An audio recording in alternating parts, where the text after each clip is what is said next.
بسم اللہ الرحمن الرحیم۔ السلام علیکم دوستو، امید کرتا ہوں آپ سب خیریت سے ہوں گے۔ حضرت عمر رضی اللہ تعالی عنہ کے جواب کو سن کر ابو سفیان نے طنزیہ کہکا لگایا اور بلند آواز سے بولا، ابن الخطاب، تیرا خدا تجھے ہم سے محفوظ رکھے، کیا تو اب بھی ہمیں سزا دینے کی بات کر رہا ہے؟ کیا تو یقین سے کہتا ہے کہ محمد زندہ ہے صلی اللہ علیہ وآلہ وسلم؟ اللہ کی قسم، ہمارے نبی زندہ ہیں۔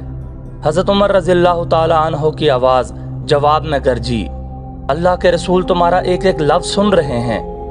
عربوں میں رواج تھا کہ ایک مارکہ ختم ہونے کے بعد دونوں فریقوں کے سردار یا سالار ایک دوسرے پر تانوں اور پھپتیوں کے تیر برسایا کرتے تھے۔ ابو سفیان اسی دستور کے مطابق کھڑا حضرت عمر سے ہم کلام تھا۔ تم حبل اور عزا کی عظمت کو نہیں جانتے، ابو سفیان نے کہا۔ حضرت عمر رضی اللہ تعالیٰ عنہ نے رسول اکرم صلی اللہ علیہ وآلہ وسلم کی طرف دیکھا۔ آپ اونچا بول نہیں سکتے تھے۔ آپ نے حضرت عمر کو بتایا کہ وہ ابو سفیان کو کیا جواب دیں۔ اوہ باطل کے پجاری، حضرت عمر نے بلند آواز سے کہا، اللہ کی عظمت کو پہچان جو سب سے بڑا اور سب سے زیادہ طاقت والا ہے۔ ہمارے پاس حبل جیسا دیوتا اور عزا جیسی دیوی ہے۔ ابو سفیان نے کہا، کیا تمہارے پاس کوئی ایسا دیوتا یا دیوی ہے؟ ہمارے پاس اللہ ہے۔ رسول کریم صلی اللہ علیہ وآلہ وسلم نے حضرت عمر کی زبان سے کہلوایا، جو حضرت عمر رضی اللہ تعالی عنہ نے بلند آواز سے کہا، تمہارا خدا کوئی نہیں۔ ابو سفیان نے کہا، تم نے بدر میں فتح پائی تھی، ہم نے اس پہاڑی کے دامن میں تم سے انتقام لے لیا، اگلے سال ہم تمہیں بدر کے میدان میں ہی مقابلے کے لیے للکاریں گے۔ حضرت عمر نے رسول اللہ صلی اللہ علیہ وآلہ وسلم کے الفاظ بلند آواز سے دہرائے، اب تمہارے ساتھ ہماری ملاقات بدر کے میدان میں ہی ہوگی۔ ابو سفیان نے گھوڑا موڑا، گھوڑا 2 قدم ہی چلا ہوگا کہ اس نے گھوڑے کو روک دیا۔ اے عمر، ابو بکر اور محمد صلی اللہ علیہ وآلہ وسلم، ابو سفیان نے اب کے ذرا ٹھہری ہوئی آواز میں کہا، تم جب میدان سے اپنی لاشیں اٹھاؤ گے تو تمہیں کچھ ایسی لاشیں بھی ملیں گی جن کے اعضاء کٹے ہوئے ہوں گے اور انہیں چیرا پھاڑا گیا ہوگا۔ خدا کی قسم، میں نے کسی کو ایسا کرنے کا حکم نہیں دیا تھا، اور میں نے تمہاری لاشوں کے ساتھ یہ سلوک بالکل بھی پسند نہیں کیا۔ اگر اس کا الزام مجھ پر عائد کرو گے تو میں اسے اپنی توہین سمجھوں گا۔ ابو سفیان نے گھوڑا موڑا اور گھوڑے کو ایڑ لگا دی۔ چلتے چلتے خالد کے گھوڑے نے اپنے آپ ہی رخ بدل لیا۔ خالد نے گھوڑے کو نہ روکا، وہ سمجھ گیا تھا کہ گھوڑے نے پانی کی مشک پا لی ہے۔ کچھ دور جا کر گھوڑا نیچے اترنے لگا۔ خالد کو یہ مقام یاد آ گیا۔ جنگ احد کے بعد واپسی پر قریش نے کچھ دیر یہاں پر قیام کیا تھا۔ نیچے پانی کا خاصا ذخیرہ موجود تھا۔ گھوڑا بڑی تیزی سے گھاٹی اتر گیا اور پانی پر جا رکا۔ خالد گھوڑے سے کود کر نیچے اترا اور 2 زانوں ہو کر چلو بھر بھر کر پانی اپنے چہرے پر پھینکنے لگا۔ ذرا سستانے کے لیے بربری سی ایک چٹان کے ساتھ بیٹھ گیا۔ اسے وہ وقت یاد آیا جب احد کے مارکے کے بعد اہل قریش واپس آئے تھے۔ انہوں نے مدینے سے کچھ دور آ کر قیام کیا تھا۔